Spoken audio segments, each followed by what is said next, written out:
they basically randomly found you in a bar, right? It's not like it sounds crazy, but you're just in this bar in Australia and some agents come in and they're looking for a truck crocodile Dundee type character I and don't they know what they find were. you. The WWF was doing a tour of Australia, and they happened to be touring and come to Darwin.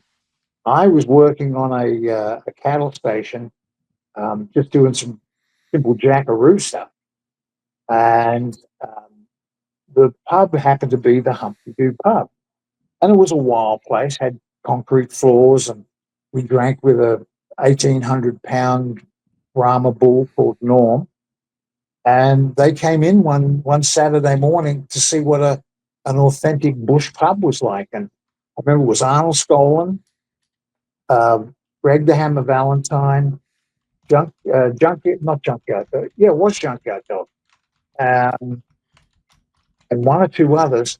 And we got into a conversation, and I said, "Let's go out on the cattle station I worked on next day, and I'll show you what it's all like. But give us tickets to the shows tonight." So they gave us tickets, went and enjoyed the show, laughed, carried on, got drunk as skunks. Then the next day, we took them out to the cattle station, and they asked they asked me how far it was when we got to the letterbox on the road. I said, well, from here, this is the letterbox, and it's 80 miles to the homestead, and that was halfway into the property. So the property covered about 600 square miles. What is a cattle station for someone It's the like me? same as a ranch over here, except the, the ranches over here are hobby farms. Okay. Um, Over home, a reasonable sized cattle station will have 2.5 to 3.5 million acres. And that is because the land's so dry and so on that you need, instead of having, most places have cattle where there's one beast to 100 acres or 150 acres. Over there, you've got to have one cow or one beast to 400 to 500 acres or even more.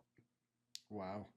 Now, as far as how the signing process goes, you weren't trained as a wrestler at this point. So, do they offer to pay you to train, or what entices you to sign with them? Excuse me. What enticed me to sign was the fact they gave me a check for it was a couple of $1,000 US, which at the time was almost 5,000 Australian. So I'm like, yeah, away I go. I'm on with this like light. So, what did you have to do in exchange? But they sent me a contract. I looked at it, signed it, and 2 weeks later, Steve Taylor, the photographer for the WWF magazine, and as a matter of fact, one of the referees, a fellow Timmy White, came over and come and got me from the Humpty Doo pub. We shot a bunch of promos, and within 10 days from there, I was landing in New York, in Manhattan, and I stayed in Manhattan for one day and was flown out to Calgary to train in Stu Hart's Stampede Wrestling. So, did they do this vignettes with you before you even started training? The vignettes, the ones walking Yeah. through the bush, yeah, sure, absolutely.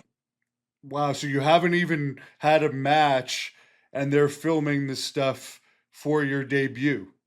Yes, So, were you wrestling in Stampede at the same time that they were airing those, or how yes, did it work? yeah. They were airing those, and I was working in Stampede 6 nights a week, going all over the place, uh, getting an education.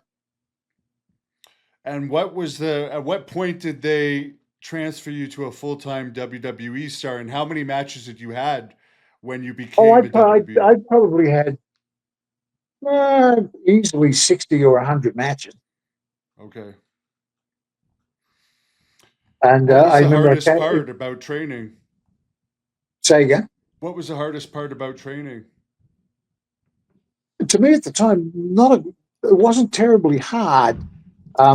It was remembering your timing, of course, and also um, learning how to make things believable, and some of the varying holes.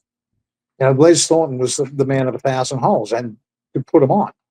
Right. You know, so I had a limited knowledge. You know, the proverbial standing arm bar and all that sort of stuff, headlocks, hip tops, you know, Who backdrops, who body slams. produced the vignettes that was that Say Bruce again. Pritchard? Who produced the vignettes that you did for Yeah, going to the US? they were produced by Vince. They hired a local cameraman from Darwin, and we shot them absolutely live on location at Janamble Croc Farm and all over the place.